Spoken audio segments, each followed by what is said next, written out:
As I'm recording, today is government shutdown day 17, which means for 17 days, the most pro-2A friendly DOJ, self-proclaimed that is, has been okay with violating the Second Amendment every single day. Well, here we go again, I guess. That's right, for 17 days and counting, the ATF and the DOJ have blatantly violated the Second Amendment, specifically the National Firearms Act segment here. And maybe Attorney General Bondi and the crew just think that since the NFA is only a modest restriction, their words, not mine, that maybe they don't consider it a right delayed or a right denied. I guess we're going to find out. But now we have the strongest attempt yet at reopening the NFA Division. For those who aren't aware, the NFA Division was vacated with the government shutdown and nothing's being processed, which means the Second Amendment is on hold. Hey folks, welcome back to the channel. We've got news out of Congress that could have major implications for the National Firearms Act, suppressor regulation, and bureaucratic overreach going forward. A block of 26 House Republicans is demanding that the ATF reopen its NFA division and resume processing NFA applications. Now, that might sound dry at first, but trust me, it's a big deal for everybody who cares about gun rights, regulatory burdens, and constitutional limits on our federal agencies. And I will add here that I would prefer that all 219 House Republicans cared enough. I would prefer they all cared enough to push back here and put their name on this letter. But I guess most of them are okay with NFA restrictions existing, so there's that. I'm going to break down what's going on, why it matters, and what the legal and constitutional angles are here, and what could happen next. So let's dig in. Like I mentioned, 26 House Republicans. I apologize if you hear the background noise. I'm in this corner because we're having some windows replaced and it's loud. I apologize. But 26 House Republicans led by Representatives Ben Cline and Mary Miller have formally demanded that the Bureau of Alcohol, Tobacco, Firearms, and Explosives reopen its National Firearms Act division and resume processing NFA applications. Why is this demand even necessary? Well, A, NFA is an unconstitutional infringement. B, because the ATF has suspended or severely curtailed its processing of National Firearms Act applications, meaning suppressors, short-barreled rifles, short-barreled shotguns, and any other regulated item. They're basically stuck in limbo right now, and it's crippling for lawful owners, dealers, and manufacturers. Now, this demand letter from the House Republicans argues that ATF's shutdown or slowdown is arbitrary, harmful to the Second Amendment, and an overreach of agency power. Now, their position is if Congress authorized the NFA regime unconstitutionally, then it must, the ATF it must be carried out.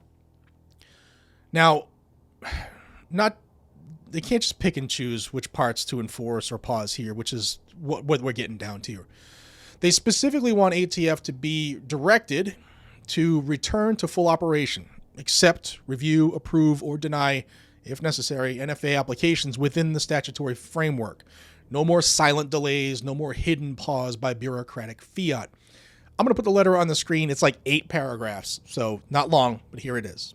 So Jared from the future here, as I'm editing this, I just received an update. I'm going to still give you the letter. I'll read you the letter and tell you what just happened as I'm editing this. Dear Acting Director Driscoll, on September 30, 2025, Senate Democrats voted against H.R. 5371, the Continuing Appropriations and Extensions Act of 2026, which would have funded the federal government through November 21st of 2025. Instead of funding the government to benefit American citizens, Democratic senators chose to pursue taxpayer-funded health insurance for illegal aliens.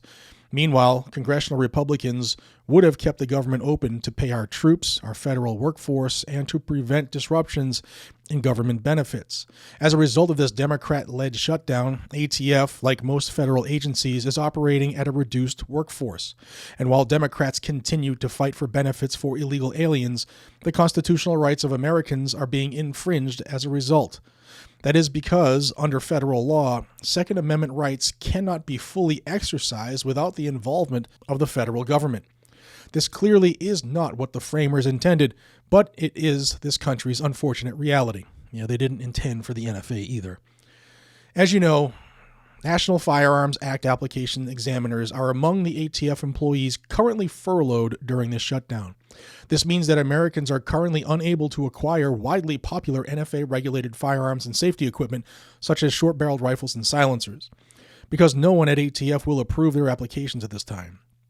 Indeed, the Department of Justice fiscal year 2026 contingency plan for operations does not list those officials as critical employees whose activities will continue during periods of government shutdown. Instead, the contingency plan outlines the following categories of activities that will continue to operate during a lapse in appropriations. 1. Those funded by a source that has not lapsed, such as permanent, indefinite appropriations and carryover of no-year funds appropriated in a prior year. 2. For those which there is an express authority to continue during an appropriations lapse. 3. Those for which authority to continue during an appropriations lapse arises by necessary implication. 4. Those related to the discharge of the President's constitutional duties and powers. And 5. Those related to emergencies involving the safety of human life or the protection of property, i.e., where there is reasonable likelihood that the safety of human life or the protection of property would be compromised in some significant degree by delay in the performance of the function in question. Indeed, NFA application approvals are related to the discharge of the President's constitutional duties and powers. The President of the United States is charged with protecting and defending the Constitution of the United States, and this includes the Second Amendment. To be sure, the National Firearms Act unquestionably violates the Second Amendment. But in enacting this statutory scheme, Congress tasked the executive branch with issuing application determinations. The President, therefore, has a constitutional imperative to ensure that Americans can exercise their Second Amendment rights even during periods of government shutdown. Otherwise, constitutionally enumerated rights rise and fall with congressional appropriations. Furthermore, ATF's current policy of furloughing NFA examiners may compromise human life and the protection of property. Just as it has now, ATF stopped processing NFA applications during the October 2013, January 2018, and the 2018 to 29 winter government shutdowns. During these periods of indefinite delay, ATF deprived Americans of access to regulated arms. The inability to acquire firearms necessarily infringes on Americans' ability to protect themselves, their loved ones, and their property. But as acting ATF director, you have significant authority to propose or classify which ATF positions are designated as accepted during a lapse in appropriations, subject to DOJ's contingency plan, OMB and OPM guidance, and the legal constraints on what may lawfully continue during a shutdown. Please respond to us within the next 10 days with your plan to 1. Protect American Second Amendment rights to NFA-regulated firearms during a period of government shutdown. 2. Issue a determination to designate NFA examiners as accepted during a government shutdown. And 3. Articulate what plan you have in place to prevent these indefinite Second Amendment-related delays from reoccurring in the future. Sincerely, Ben Klein, Mary Miller, Andrew Clyde, Jen McGuire, Michael Cloud, Andy Biggs, Randy Fine, Russ Fulcher, Victoria Sparts, Michael Ruley, Mark Harris, Jefferson Shreve, Elijah Crane, Mike Collins, Robert Onder, Harriet Hagerman, August Pfluger, Randy Weber, Chuck Fleischman, Chip Roy, Paul Gosar, Marjorie Taylor Greene, Rick McCormick, Barry Moore, Riley Moore, Eric Burleson, Earl Buddy Carter, Wesley Hunt, Troy Downing, and Randy Yakin. All right, so now that's the letter.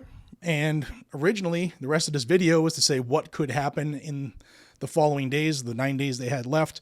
And it is now breaking news that the ATF's NFA examiners will return to work and resume application processing effective Monday. So they will be going back to work on Monday to resume NFA application processing.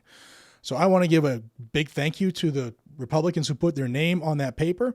Also, the American Suppressor Association, the OMB, Jim Jordan had a big role in this. Rep. Klein had a big role in this, as well as all the groups that put their name out there. American Suppressor Association did a bunch of work on this. And I know GOA and SAF and NRA and everybody behind the scenes was putting forth effort. So good on the DOJ and the assisting director of ATF to fix the problem. Now speed up the applications, I guess, maybe play catch up, but let me know what you guys and gals think down below. I still would like you to put pressure on all of your representatives. I still want you to stay in their forefront. They should know who you are.